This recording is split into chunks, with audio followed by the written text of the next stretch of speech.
Today I'm watching The Haunting of Hill House, episode 3. So the last episode was a very Shirley-centric episode, and the first episode was a very Steven-centered episode. So I'm wondering if we're going to be going in order of oldest to youngest with the children, and if this one's going to center around Theo, as well as Nell's funeral. Now, aside from what went on in that house, we see that death has played a very important part in Shirley's life. The first time she ever had to confront death was with these kittens that she tried to raise, and we see that she got some sort of closure when it came to burying the kitten and giving the eulogy. Obviously, that whole bug thing and the other kittens were very traumatizing, re-traumatizing to her, but the act of giving the eulogy, of speaking through her grief, really seemed to help her a lot. We also see that at her mother's funeral, the funeral director was so kind and calm with her, took her by the hand and showed her her mother, and we see her doing that exact thing. Now, we also saw how much Shirley cares for her siblings. She's the eldest sister. She had a lot of love to give. She always, was like a little mother to them, it seems, in the flashbacks. And it seems as though, too, she carries a lot of guilt when it comes to her siblings and where they are in the present day storyline.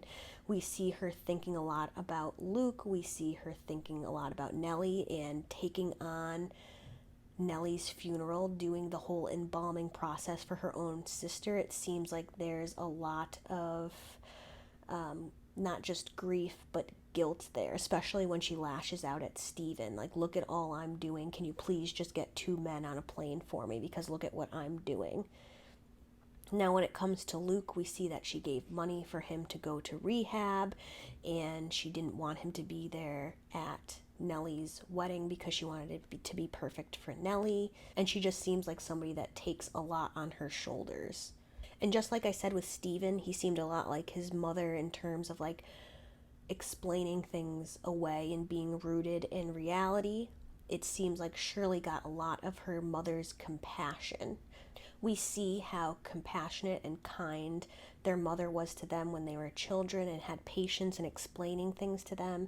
And we see that with Shirley in the present day, being calm and explaining to Max, the small child, what he was seeing and helping him to process that. Now, something small that I could be completely wrong about, but you could be addicted to anything, right? So Luke obviously has a drug addiction, but becoming a funeral director, it almost seems like Shirley might be addicted to the grief process.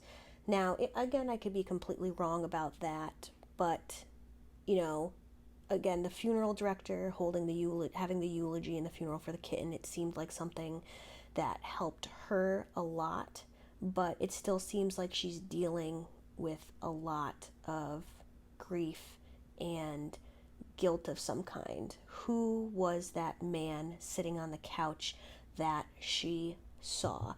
And she must have seen her. My biggest question from last episode was when childhood Shirley says to the funeral director, "You fixed her." When did Shirley see her mother? Is she the one that found her?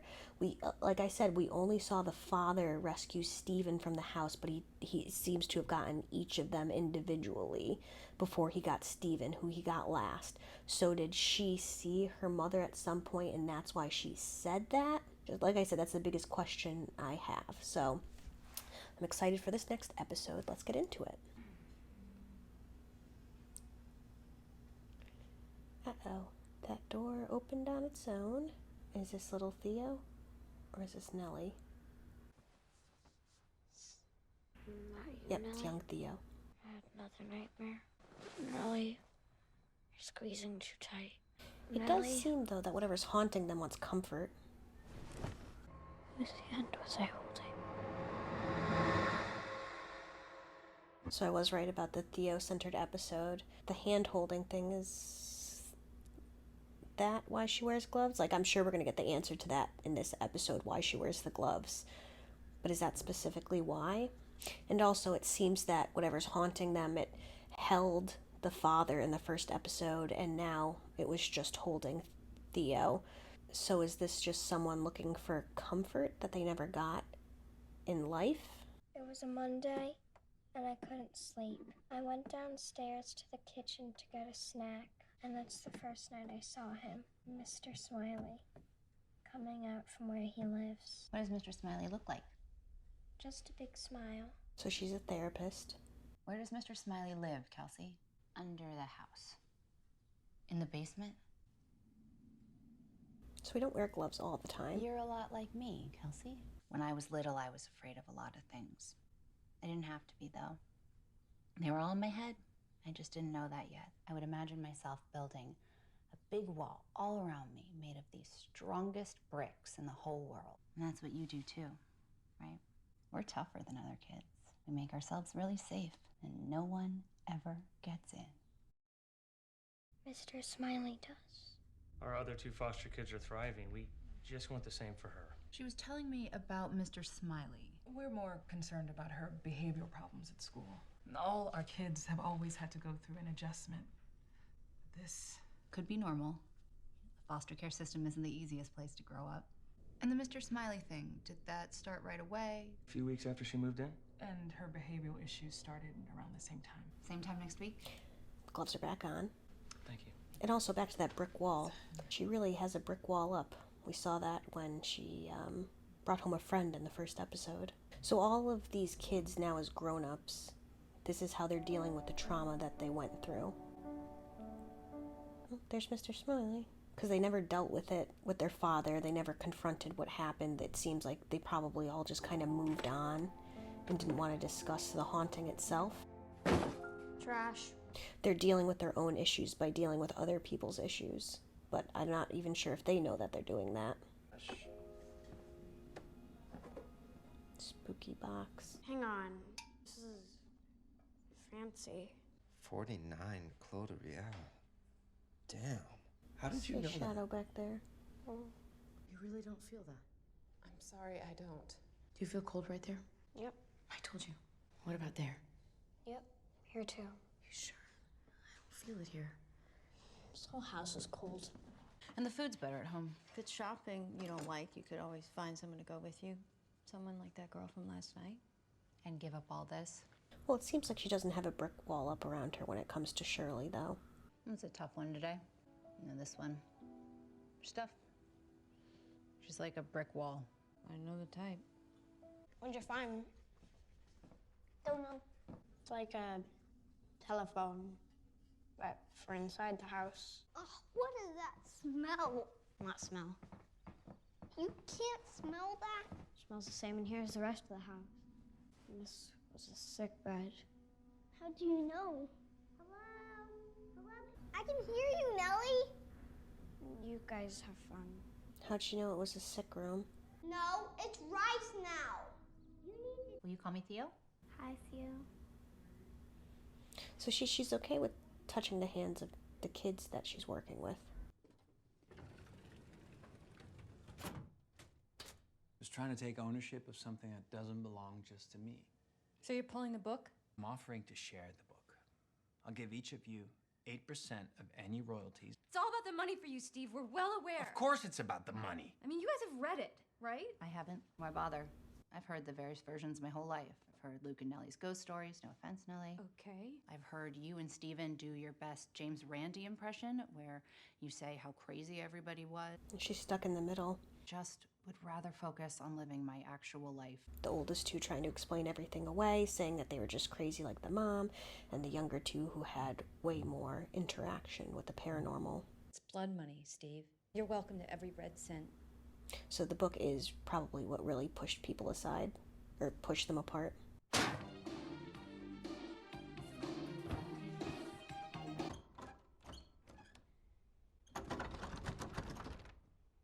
Hello?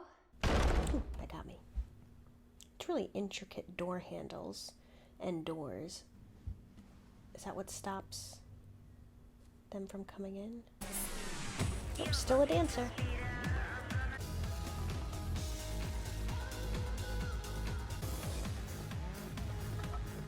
Germaphobe, but would rather drink from the glass.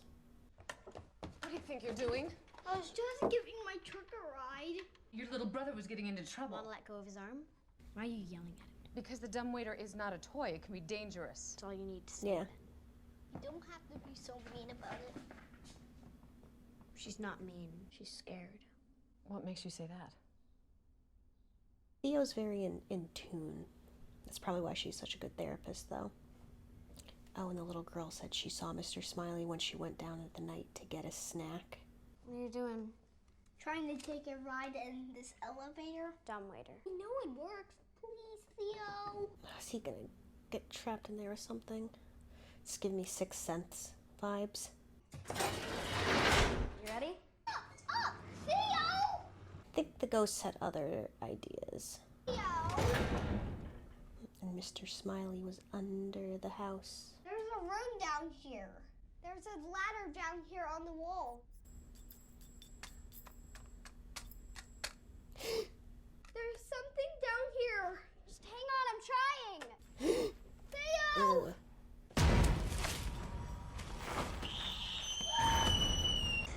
Luke? Jesus! Hang on. Well, if that happened to me, I'd probably be a drug addict too, to forget that. It's okay. It's okay. Let's see, let's see. Did you rip your shirt? Must have got caught on the door. Sorry, Grammy. Monster! There's a monster! No, I had a sleep paralysis moment like this in college, where the blanket was taken off of me. You really got my head, girl. No. Back to Nell's wedding. So this was 2 years ago at the wedding. Hi, did you find them? The toaster's supposed to. I know, I'm still looking. Stacy! Hey! Sorry. Okay. It's gotta be Henry. It's gonna be Theo. Nobody's a man. Surprise. What? We didn't know you were into... I love you. Why the hell would she go to that house? My kids are gonna ask me how she died. Aunt Nellie killed herself? Yes, that's better than lying. Because their dad never did that Say for them. nothing like Dad did. Tell them you're sad too. Better they ask you than me.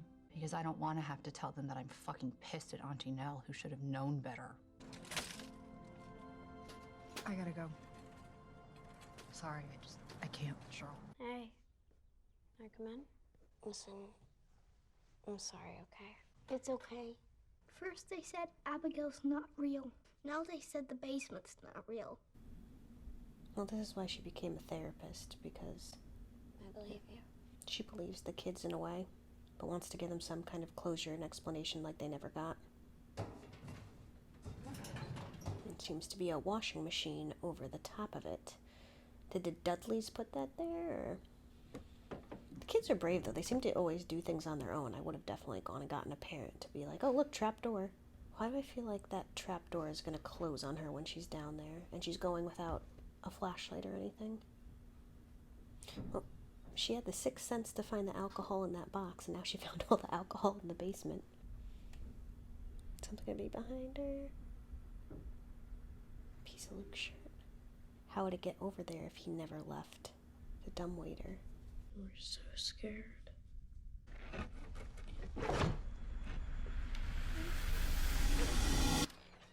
Oh, hi. This is gonna sound really strange, but would you mind if I took a quick look down in your basement? It just feels like she's very intuitive. Like she may have a sixth sense. Like, obviously they're all affected by what happened to them in the past, and that bleeds into their present, but she especially seems to have like an extra sense, especially of people's emotions. Feeling for cold spots. Oh, so is that why she wears the gloves? Because she doesn't like feeling the paranormal or getting sensations? Yeah, she's some kind of spirit medium, whether she knows it or not. Well, I think she does know it. That's why she went there. Please. What does she see up there? Looks like a smiley face. Did something happen to that child down there and she looked up and saw that smiley's face? I really appreciate you indulging me like this. I was hoping I could get into Kelsey's headspace just a bit. I don't trust him. She wants to shake his hand. Yep. She's a foster child, and we know about the foster system. Bad man. What do you... Bad man. looking at. Your smile. You just have to trust me on this. I haven't been wrong before, have I? Yes, I'm sure. I'm sure the guy will confess if you just... Found this. There are a whole bunch of books like it. It's a ledger for a bootlegging operation. They really, really don't like that you went down there by yourself. I just wanted to show you that Luke was right. She wanted to go and get the truth for herself. Ooh, what is she seeing? Honey? Did the ghost give her some kind of powers when she was holding on so tightly?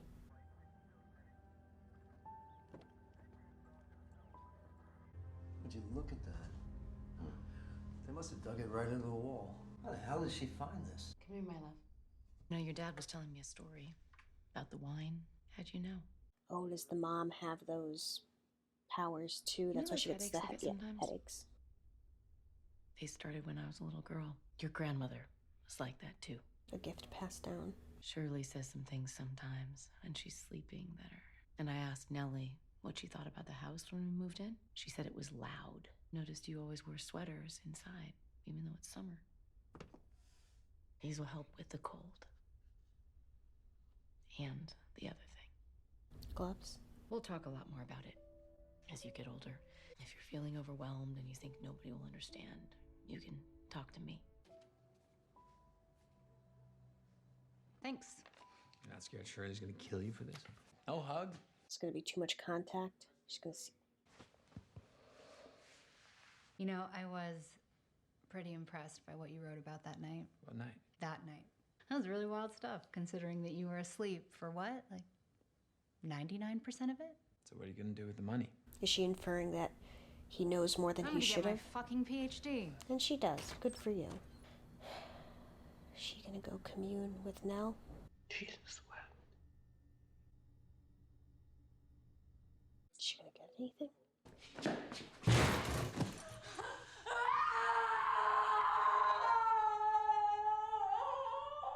What'd she see? Shirley found your checkbook. She does not like secrets. You're not gonna tell her, are you? I mean, it's just as bad for you as it is for me. You might want to come up with an excuse, though. Has he been taking the money from Steven? Whoa. Well, hang on. Hey, believe me, I'm thrilled you called me. Last night at the club, you completely ignored me. Yeah. How are you? How was your day? Stuff like that. I found out that a 9-year-old that I was treating was getting molested by her foster dad. And she buried it so deep she had to make up a monster just to compartmentalize and cope. I touched her hand and I didn't even see it. That's how many walls there were. That's why she shakes hands with the kids. She just needed help and no one was listening. And it's so much like Nellie. Well, maybe now, because she saw what a big wall this girl put up, she's gonna start taking down her own. That's why she called her friend back. The last night. Theo! I need you to get Luke and Nell to the car. You get in, lock the doors. Don't unlock them till you see me come outside. Do you understand? Sure. What's happening? Daddy! Stop! Let go! Gloves are off. Touch me. I love the reveal of information in the show. Like I said, I love the going back and forth between the different timelines, but also as we explore or focus on each of the adult children, we're seeing a lot of the same happenings and instances, and just from different perspectives. I also love being proven wrong. So I kept talking about how the mother was this calm, cool, collected person rooted in reality, but we found out in this episode that like psychic mediumship kind of runs in the family. So that's maybe why all of the children are seeing entities in the house. There's that one scene where we saw the mother kept feeling a cold spot, whereas Theodora felt cold all around her, and then Mrs. Dudley felt no cold at all. So I think it's just varying degrees within the children, and Theodora has it the strongest. And I'm not sure if that became like activated when that ghost was holding on to her hand, because she seemed to be staring at her hand a lot, and it seemed like things and instances were happening more frequently and stronger after that incident in the bed. I also love, I've been comparing, each child so far, even though the mother's not with us anymore in the present timeline. I keep talking about how the children are very much like her. And in the previous episode, episode 2 at the cat's funeral, the mother tells Shirley, after we're gone, we become the stories that people tell. So it's interesting that she says this and Stephen is telling their story in a book, and the mother is no longer there, but how they discuss her and how she manifests in each of the children, because again, she's no longer with us, but I still personally see the influences, especially the adult children actors look a lot like the mother. As with each episode, we get answers, but then we get a lot more questions. So I understand now why Theo wears the gloves, because her psychic mediumship is so much stronger that she can sense things, she can see things. And again, her way with dealing with her own trauma is to heal other people's trauma. So Stephen tells other people's stories and carries down their stories through his books. Shirley is a funeral director, and she helps other people through the grieving process. And then Theo, nobody believed her 2 youngest siblings. Nobody believed what they were seeing, and she knew what they were seeing was real. So now she does that for other children as a child therapist. Nobody can see what's going on with them, nobody believes them, but she does and helps to break it down. I also thought it was really interesting when she was talking about the brick walls that we put up around ourselves and how some kids can put up such a big brick wall that not even she can get through it. But I also think that whatever she saw with Nellie, whatever happened, I gotta know what it was, but something happened to where she called the woman, I forgot her name, I know it was it Tiffany on the nightstand? But she called her and she let down that wall to let someone in finally. So I gotta know what she saw. I also have to, the symmetry between the different timelines is wonderful.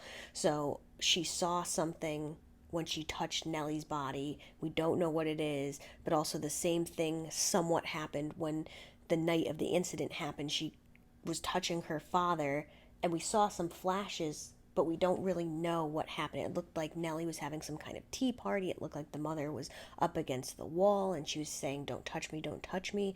So what happened in both, like when she touched Nellie and when she touched her dad, what happened? So I'm assuming we're probably going to get Luke in the next episode. And again, the 2 youngest children seem to have it the worst. So I'm really wondering what we're going to see in Luke's timeline. With that, I will see you in episode 4.